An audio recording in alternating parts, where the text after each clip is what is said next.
50 জনের কাছাকাছি লোক এবং আব্দুল্লাহ ইবনে হুজাফা রোম সম্রাটের সৈনিকদের কাছে, রোম সম্রাটের যে প্রশাসনিক সৈন্য, সেই সৈন্যদের কাছে গ্রেফতার হয়ে গেল।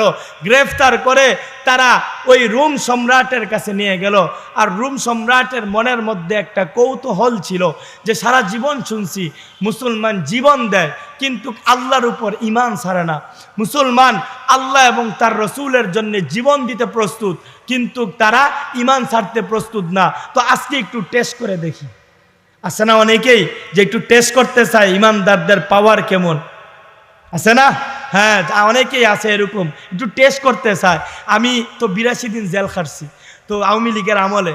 তো ওই জেল যখন খাটি তো আমার ওইখানে যে ইনচার্জ ছিল, হ্যাঁ, ওই ইনচার্জ আমার কইতেছে যে হুজুর, আমরা এখানে আপনাদেরকে গ্রেফতারের পিছনে অনেকগুলো কারণ আছে, এর মধ্যে একটা কারণ হলো আপনাদের